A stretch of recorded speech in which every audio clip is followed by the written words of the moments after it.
Last season, we told you about deadly explosions at 2 BC sawmills. 4 workers were killed, dozens more injured. Investigations uncovered conditions that may have been responsible for the explosions, but charges were never laid. That's why survivors and victims' families are launching a class action lawsuit. With an update on our story, here's Claude Adams.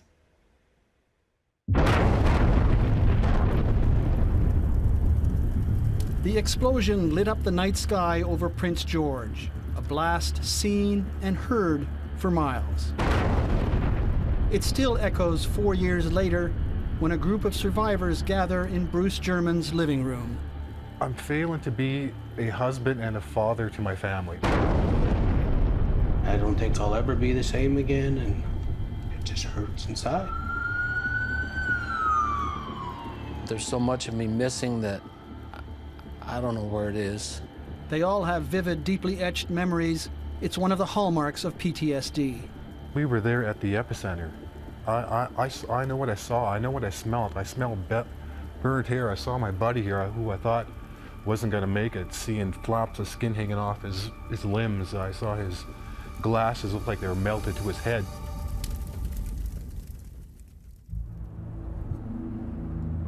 Physically, they all survived the fire, but they are changed men.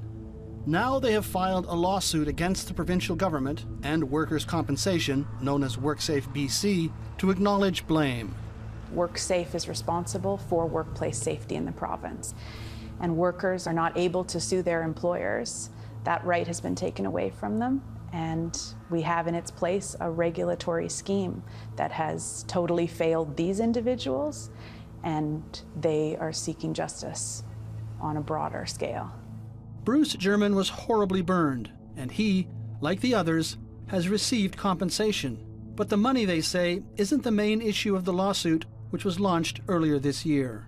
We weren't given a process for accountability, so I think there needs to be accountability on WorkSafe, who basically left us in there to burn. They left us there. The Prince George mill was obliterated, an explosion believed caused by a buildup of highly flammable wood dust. Sawmill explosions are rare, but what made the Lakeland blast so shocking is that it was the second in quick succession. 3 months earlier, the Babine mill in Burns Lake, 230 kilometers away, had blown up, killing 2 and injuring 20. I live it every night. Every day I live it. All workers should be protected by the company. If it's unsafe, they should fix it. The government should step in and do more. WorkSafe had made a number of visits to each mill before the explosions. There were no regulatory actions taken with regard to the combustible dust. WorkSafe knew or ought to have known that combustible dust was a hazard. After the blasts, WorkSafe reinforced its mill inspections, but that's little consolation to the survivors of the 2012 explosions. A 2009 video by the U.S. Chemical Safety Board shows how dust explosions happen. Dust may accumulate on surfaces and lie undisturbed for years. Then some initial fire or explosion, known as a primary event, shakes it loose and ignites it. A layer of dust as thin as a dime can cause an explosion if it's dispersed. According to subsequent investigations, that's likely what happened at both the BC mills in 2012. In our original story, a union leader said dust was a known phenomenon. Everybody in the sawmilling industry understood that from time to time there would be fires caused by dust. It's believed that some of the lumber in the mills was infected by the mountain pine beetle, an insect that has been killing BC trees in great numbers since 2005. The trees were dying, but they still had commercial value, so forestry companies bought the lumber cheaply and processed the wood as quickly as possible. There was a real effort to try to get the stuff out the door, there's no question.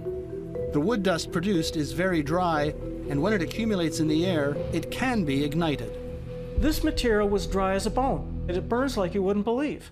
In our earlier investigation, workplace safety expert Neil McManus told 16 by 9 that mill owners should have been alert to the problem of dust. The irony that comes out of this is that there have been fires many fires involving sawmills and the forest industry, but nobody seemed to take that and put it all together and say, wait a minute, we got a problem here. Until this. The sawmill owners say they're not at fault, as they relied on the judgment of the government inspectors who did not warn them about the risk of dust explosions. The owners were fined, and those fines are under appeal. No charges were laid. The government failed to prevent a catastrophic explosion and then failed to prevent a second one. And on top of that, failed to properly investigate the explosions. The lawsuit alleges negligent inspection of the mills and that the investigations were also conducted negligently, leaving the workers with severe physical and psychiatric injuries. WorkSafe has not responded to the charges, and nothing has been proved in court. The agency would not talk to 16 by 9. I want all my injuries that I know I suffered to be acknowledged, not to be swept underneath and say, okay, it's been this amount of time, you should be over though. You know, that's not the way it goes. I kind of look at my life as that it's been so torn down, and I don't have the resources or the know-how to try and put it back together. 2 of the survivors agreed to take 16 by 9 to what they call the scene of the crime, the new Lakeland Mill. It was an exercise in confronting the past. Well, even just going back now, I could feel the anxiety. Yeah, I can. Just knowing that, even though I've driven past there in the past and stuff like that, it's always the same kind of feeling when it's. Never. You do look, but you don't want to look because it's just. I don't know. Yeah. It's hard to look at it really. That's the mill there, yeah. Just try to take some deep breaths. Yeah, that's.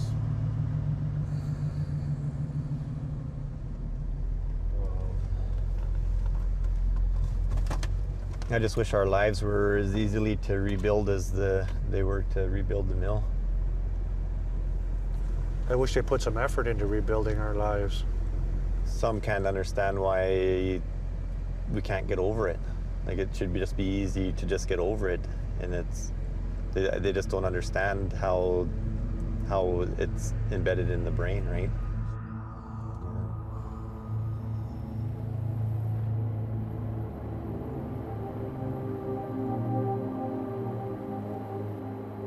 In nearby Burns Lake, the Babine Mill has also been rebuilt, and it's operating.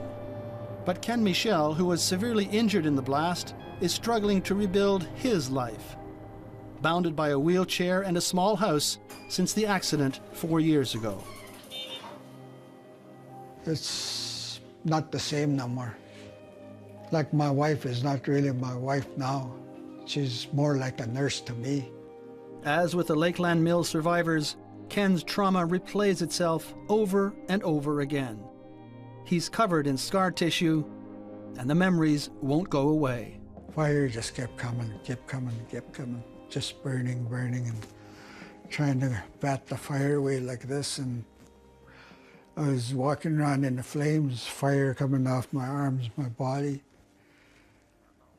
In my mind, I thought maybe I might be disfigured. No matter what, I'm going to try and make it out. Life has become a personal battle with neurotrauma, the brain injuries that the survivors say have altered their lives. I can't do public things anymore. My daughter, her birthday, just not too long ago, I couldn't go with them downtown. And that hurts. But I still try.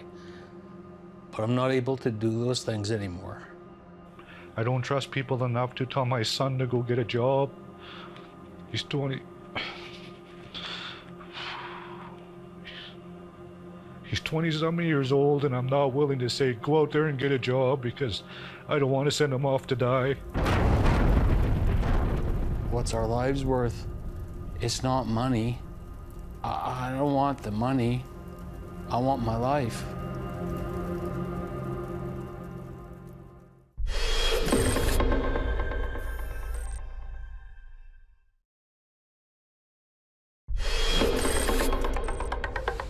up later this season on 16 by 9, sleep is supposed to be free, and yet it is becoming big business. There are new classes of drugs, devices to help you breathe at night, and long wait lists for sleep lab tests. So what's behind it? And what happens if you don't get the rest you need?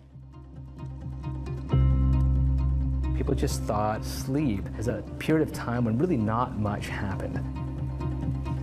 Sleep medicine is probably one of the most rapidly growing areas of medicine. The new age of sleep. Some sleep tabs are clinically proven. They call my institute Taj Mahal of the sleeping. If you don't sleep, there's harmful effects on every cell that you have in your body. Increased risk of developing Alzheimer's disease, diabetes, dementia. You stop breathing 43 times per hour. Really? We hope you'll join us for that story later this season on 16 by 9. In the meantime, that is our broadcast for tonight. A reminder, you can always connect with us on Facebook and Twitter or at globalnews.ca/16 by 9. I'm Donna Friesen. From all of us here at 16 by 9, thanks for watching.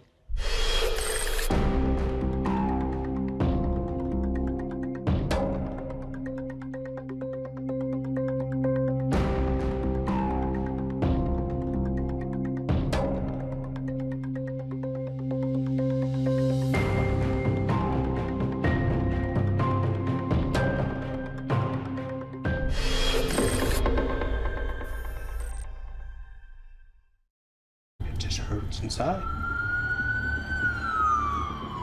There's so much of me missing that I don't know where it is. They all have vivid, deeply etched memories. It's one of the hallmarks of PTSD.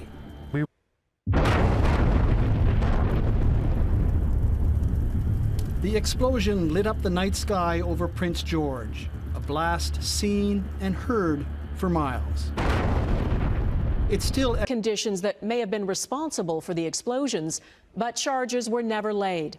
That's why survivors and victims' families are launching a class action lawsuit. With an update on our story, here's Claude Adams. Echoes 4 years later when a group of survivors gather in Bruce German's living room. I'm failing to be a husband and a father to my family. I don't think I'll ever be the same again, and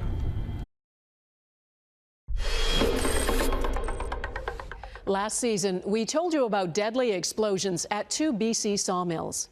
4 workers were killed, dozens more injured. Investigations uncovered